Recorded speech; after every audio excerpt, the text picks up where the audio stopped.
So another topic that is like very sensitive, but it's not talked about as much, is casual relationships that exist in this nice age group that we're in. So yeah, I'm just going to say good things about us.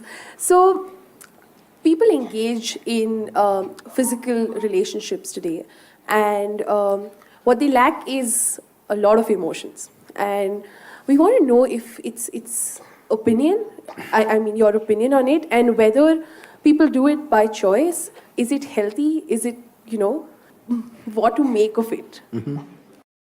Can I tell you a joke? Yes, please.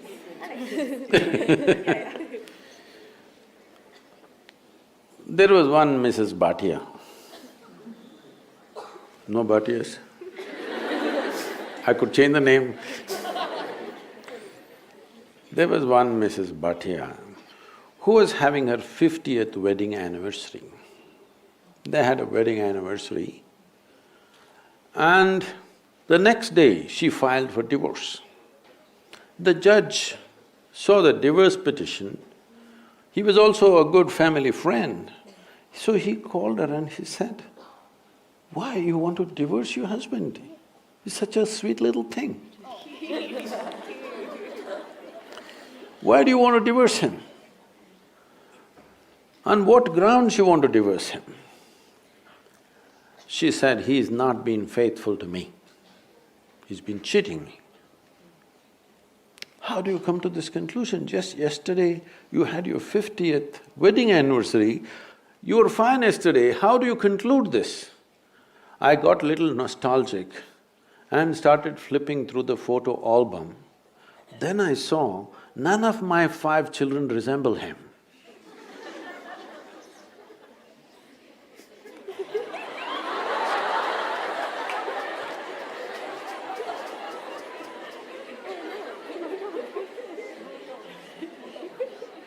So, right now, do you remember how your great-great-great-great-great-grandmother 10 generations ago looked like? You don't.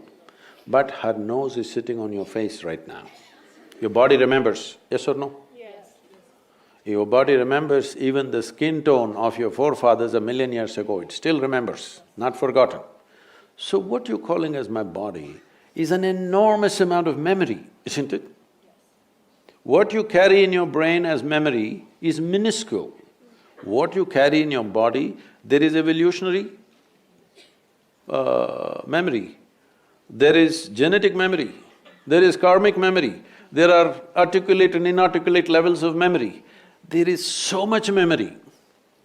You think you know how to walk right now, please understand, only because your body has built up that memory. If your body forgets, you won't be able to walk. So, the amount of memory for every simple thing that you do, you know what to eat, what not to eat, how to eat, you must put it in your mouth, not in your ears. This may look funny, but you would not know if you don't remember. So, your body is a repository of tremendous amount of memory, and it's picking up all the time. If you walk from here to here, there may be 50 different kinds of mild smells. You may not consciously notice, but the body is picking it up and it recognizes. All the time it's recognizing, that's how you know what is good smell, what is bad smell, this is this smell, that is… You recognize the different aspects of sound, smell, this, that, because constant recognition is happening. So this body memory, traditionally in this culture, we call this as runanubandha. That means physical memory that you build. You can either consciously build your physical memory or you can simply take in wild amounts of memory and go through lots of physical confusion.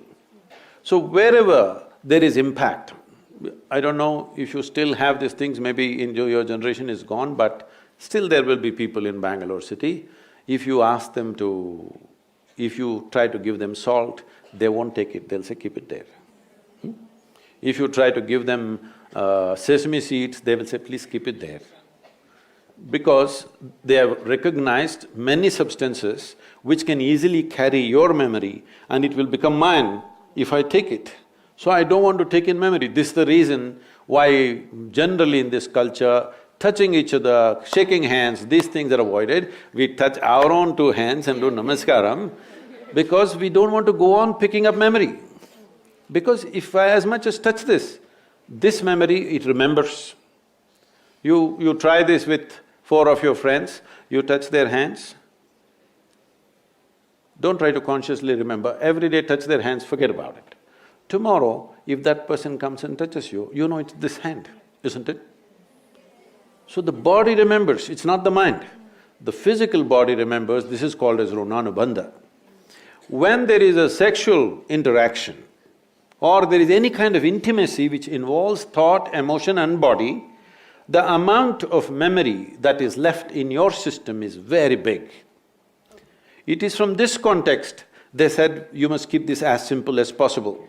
There are other aspects where in certain tantric process and all they're involving, they are preparing themselves for years to distance themselves from the body in such a way that the body doesn't pick up anything from anywhere. This is being done like a sadhana, not as sexual promiscuity. So, the question is not of morality, the question is of what is it that you want to do with yourself in your life. If you want to be in such a way that in your life, your inner intelligence will be the most dominant thing in your life, not your physical body, then you must keep the body's memory as simple as possible. This is why simple types of food, people go into very simple kind of food, not complicated. Even now, I eat 1 meal a day and I eat only 1 item in the meal. I won't eat 10. I may eat all of those things another day, but today I'll eat only 1 item because it makes a huge… Just experiment and see, don't go by what I'm saying.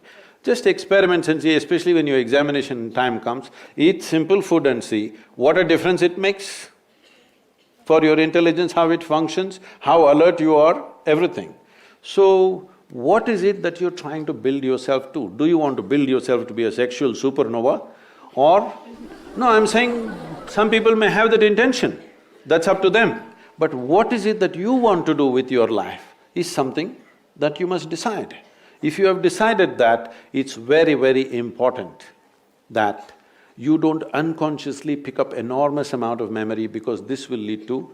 Later on you will see, it'll become very difficult to remain peaceful and joyful in your life, no matter what good things may be happening, simply because there is confusing memories in the system.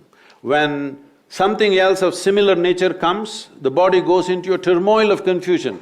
It may not translate into your mind, just physically it will go on. So, it's a choice that one has to make. It's not a question of morality, it is a question of living sensibly.